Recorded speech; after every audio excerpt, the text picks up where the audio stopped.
Hello boys and girls, it's Aunty Mimmi here, and today I've got a really fun story for you. It's called Benny's Night Out. Sounds fun, doesn't it? So sit back, get comfortable, and let's begin. Early one summer morning, the postman rang the bell. Benny nearly fell down the stairs in his hurry to open the door. "Is it for me?" he cried, seeing a great big parcel. But it wasn't for Benny. The parcel was for a birthday present for his big brother Tom. Benny and his little sister Becky helped Tom tear off the brown paper. Dad was so busy watching them that he nearly burnt the bacon. The parcel was full of orange-coloured material. "What is it?" said Benny. "It's a tent," cried Tom excitedly. "It's from Uncle Roger. A real camping tent." "Aren't you lucky?" sighed Benny. "I've always wanted a tent." As they ate their breakfast, Dad asked Tom if he wanted a birthday party. Tom frowned. "I'm too big for a party this year," he said. Tom was going to be 12 on Saturday. "Oh, but you must have a party," cried Becky. "It won't be a proper birthday without a party." Then Dad had an idea. "Maybe you could have a small camping party, Tom. You could pitch the tent up in the garden, have a special tea, and camp outside for the night." Tom brightened up. "Yes, I could ask Sam and Max," he said, helping himself to more toast. That night, Tom got out his special notebook and began to write busily.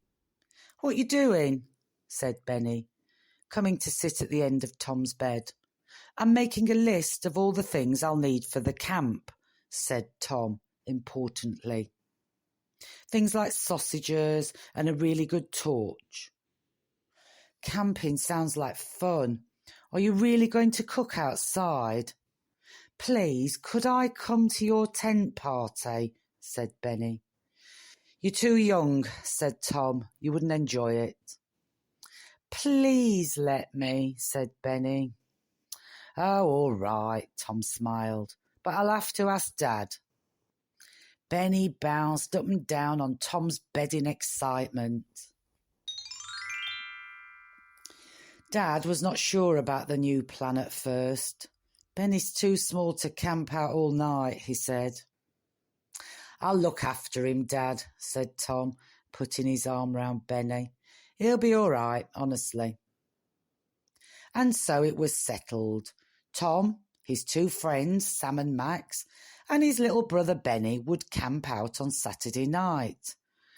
Benny could hardly wait. On Saturday morning, Benny helped Tom with the shopping for the camp. They bought sausages and baked beans.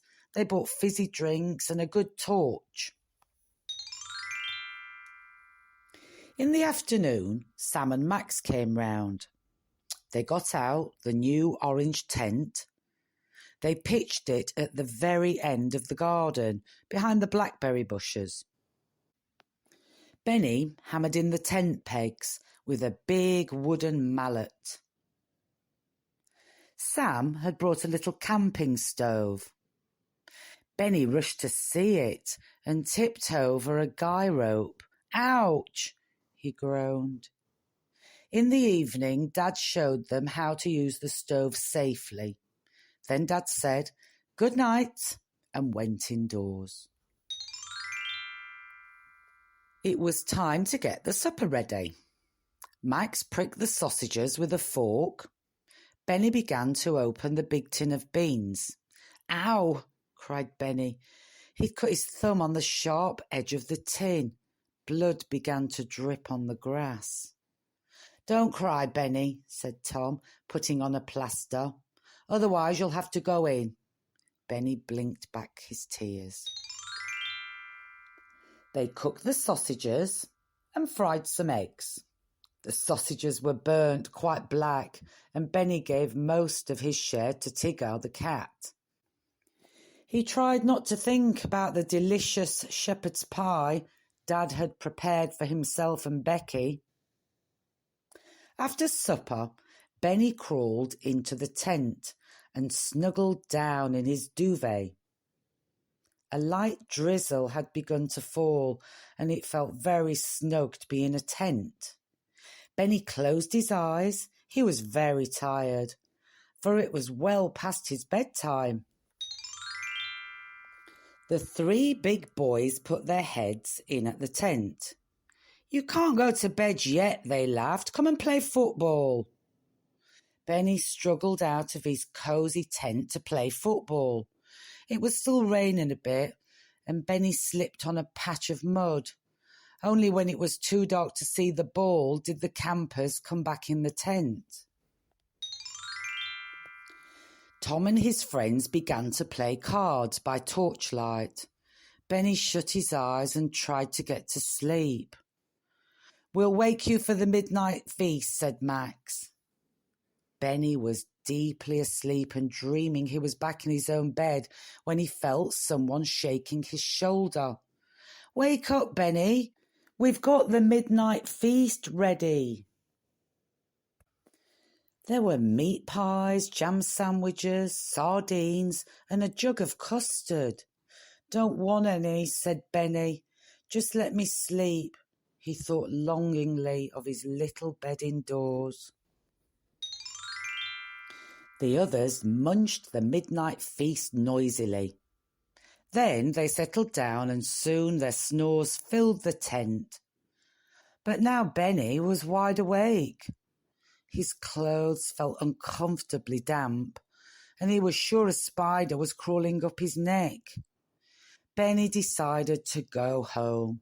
Quietly, he unzipped the tent.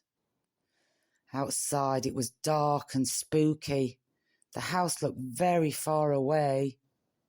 An owl hooted, and just then Benny saw a small, dark shape hurrying over the grass towards him. Could it be a rat? He felt very scared. He'd heard that rats nibbled your toes. Benny tumbled back inside the tent. He decided not to go back to the house after all. He lay down again. He must get some sleep. But suddenly, a great big something jumped right on top of him. But it was only Tigger the cat, come to visit the campers. Tigger curled up on the duvet.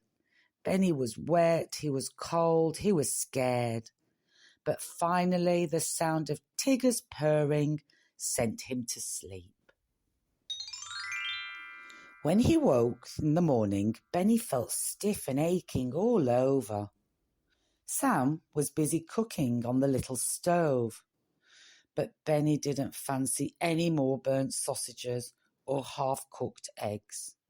He stumbled back to the house to join Dad and Becky for a proper breakfast.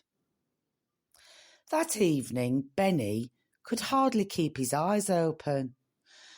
"Can I go to bed now, Dad?" he pleaded straight after tea.